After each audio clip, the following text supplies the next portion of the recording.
to how we can relate to emptiness in a modern context.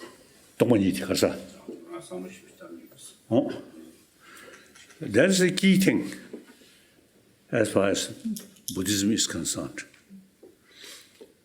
and particularly Nalanda tradition.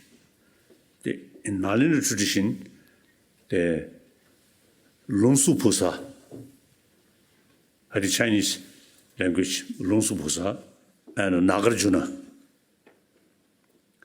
he also thoroughly explained about Buddha's teaching of emptiness. So now emptiness, not as nothingness,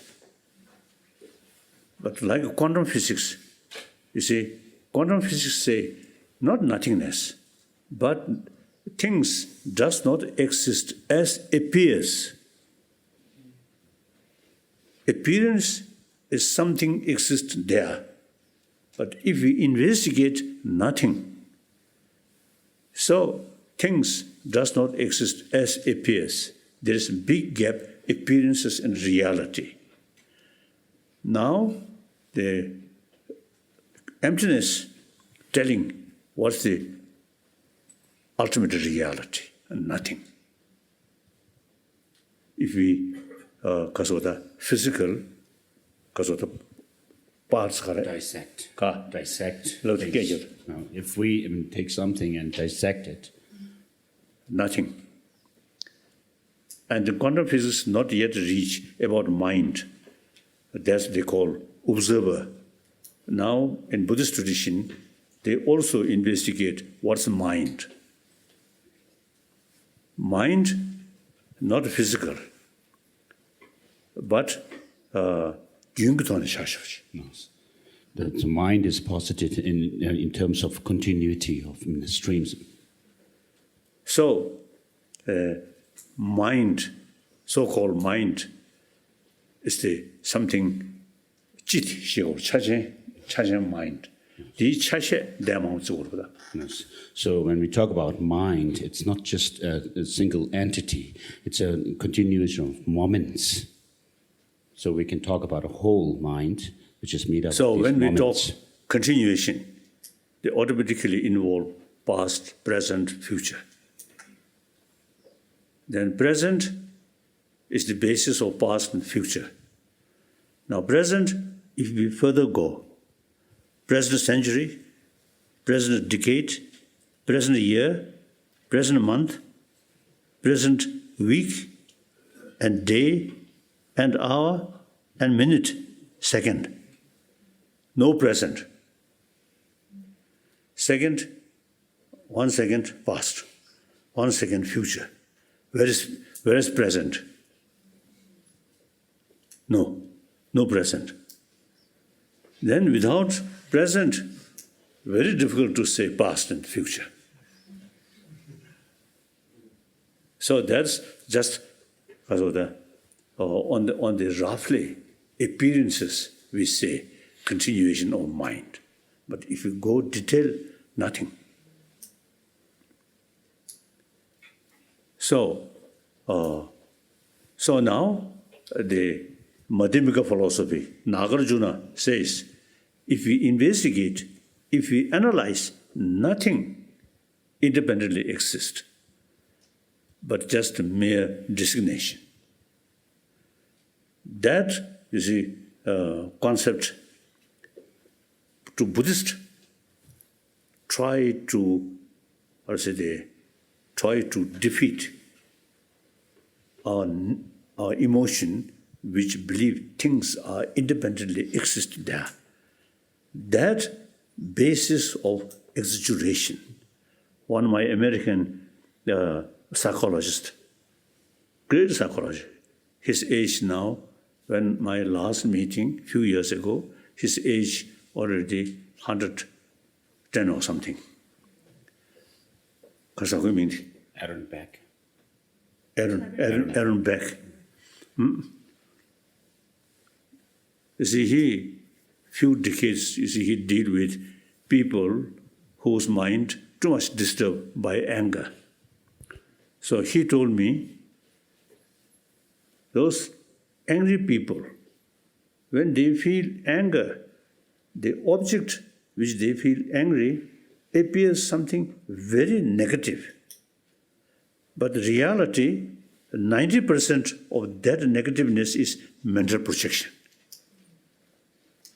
This is exactly now Madhva philosophy would say.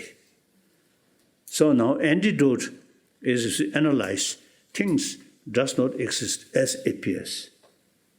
Ultimately, your own designation. So the anger, attachment come, things appears something absolute, and good and bad also absolute.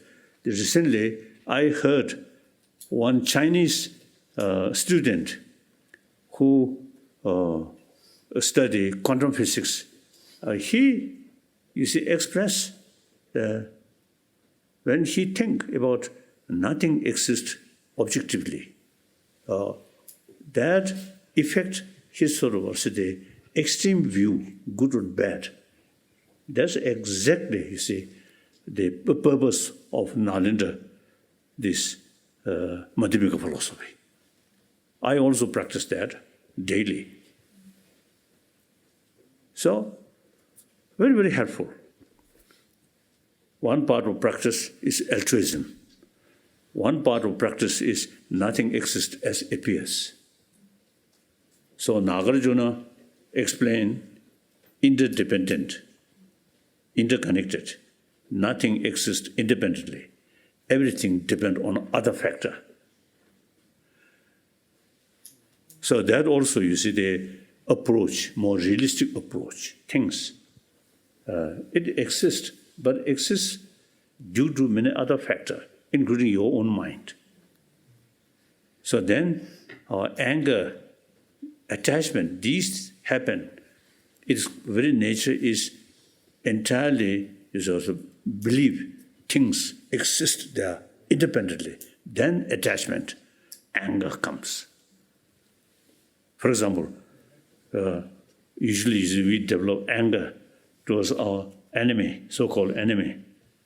But then you're angry towards the enemy's physical or enemy's mind. Then the anger feels confused, isn't it? Oh, like that.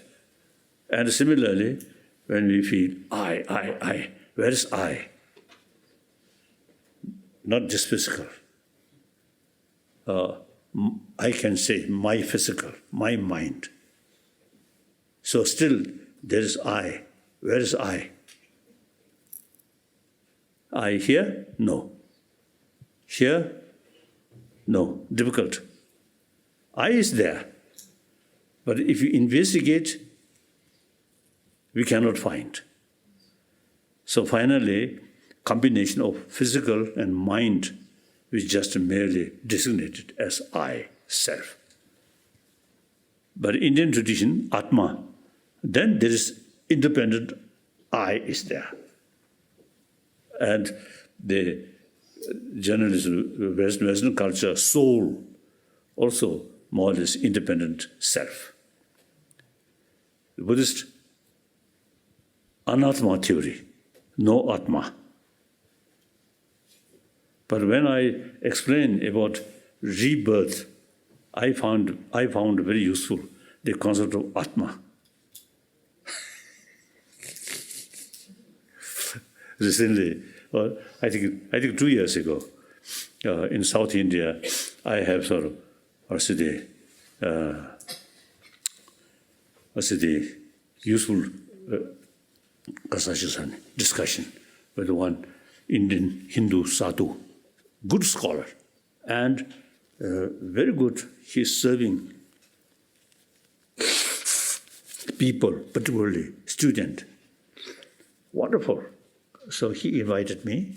I went there, and then I told him, practice of kasa, Shila, morality. No, practice of morality and practice of single-pointed mind and practice of the analytical meditation.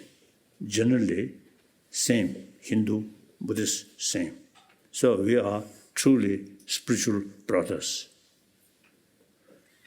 And then differences. The Hindu believe soul. Buddhists no believe soul. So that our private business. You believe, soul. I do not believe soul. So that's our private business. So similarly, believe creator, God or not, private business. We both human beings, we should pay more attention about love, compassion, forgiveness, tolerance, self-discipline. Next question. Your Holiness, thank you very much for your powerful words today and funky glasses. I like them. I like your glasses. What's that?